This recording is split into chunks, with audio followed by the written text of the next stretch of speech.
Goeiemôre en baie welkom by ons laaste Woensdagoordenkings vir 2025. Ek vertrou dit gaan goed met jou en dat jy opgewonde is vir die dag wat voorlê en dat jy 'n fantastiese lekker week sal hê. Nou ek wil vandag vir jou sê daar's twee werklikhede in 'n enige persoon se lewe. Nommer 1, God is getrou. Maak nie saak waartoe ons gaan nie, maak nie saak hoe ons omstandighede lyk nie. Hy is getrou. Dis wie hy is. Dis sy karakter. Dit is wie ons dien. Hy is nog steeds die een op die troon, hy is nog steeds in beheer, hy is nog steeds God almagtig en God alomteenwoordig. En dan die tweede werklikheid wat ons kry in ons lewens is dat die lewe is vol druk. Man, daar is soveel spanning daar buite. Daar's soveel druk wat geplaas word op my en jou op 'n daaglikse basis. As 'n bekende quote wat iemand gesê het, 'n anonieme persoon, hy sê, "Pressure doesn't create you, it reveals you." Maar ek wil so 'n stapie eintlik verder vat en sê dit reveal nie net jou nie, dit openbaar nie net wie jy is nie, maar dit openbaar wie in jou is, wie in jou is. Ek wil jou vat na Jakobus 1 vers 2 tot 4 waar die volgende woorde staan. My broers, julle moet baie bly wees wanneer allerlei beproewings oor julle kom, want soos julle weet, as julle geloof die toets deurstaan het, stel dit julle in staat om te volhard. En die volharding moet einduit volgehou word, sodat julle tot volle geestelike ryp kan kom, sonder enige tekortkoming.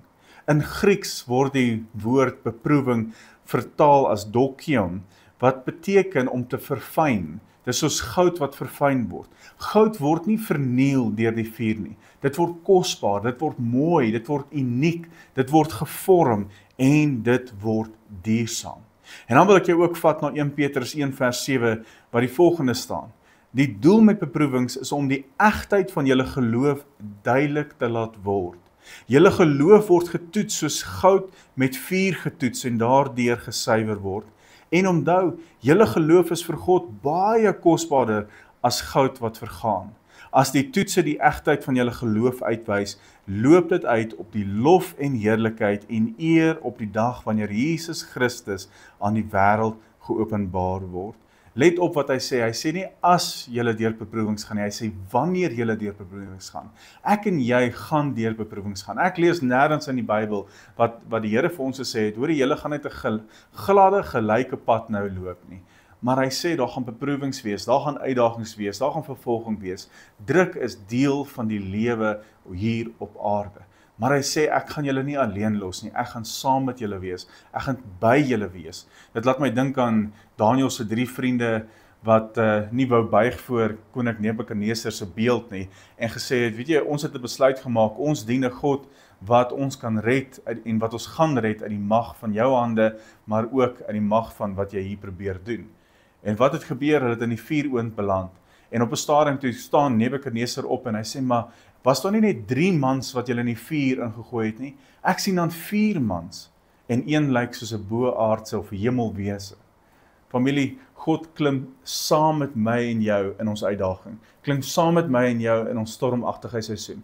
Ek weet nie waardeur jy gaan op die oomblik nie. Dalk is jy moeg, dalk is jy uitgeput, of dalk is die spanning so hoog en so hard dat jy voel jy wil knak. Ek wil vandag vir jou sê dat God is 'n God wat saam met jou beweeg, wat saam met jou in jou omstandighede is, wat saam met jou in jou spanningsvolle oomblikke is en in jou seisoene is. Moenie vergeet nie, hy is God alomteenwoordig. En hy is nie 'n God wat op die een kant op die kantlyn staan en ons aanmoedig nie. Hy is saam met ons en hy beskerm ons, hy gee ons krag, hy lei ons en hy versterk ons. So mag dit 'n herinnering wees vir jou en vir my vanmôre. Mag ons besef dat die God wie ons dien, stap saam met ons die pad en gee vir ons krag, gee vir ons leiding, gee vir ons insig en sal ons nie laat val nie. So mag jy bemoedig word, mag jy versterk word deur daai woorde en mag jy besef dat dit alles vorm my en maak my soos wat God my en jou wil maak. Mag jy 'n wonderlike week hê, mag jy 'n geseënde Christusfees hê en mag jy 'n uitnemende 2026 hê. Ons sien jou weer volgende jaar, selfde tyd, selfde plek. Totsiens.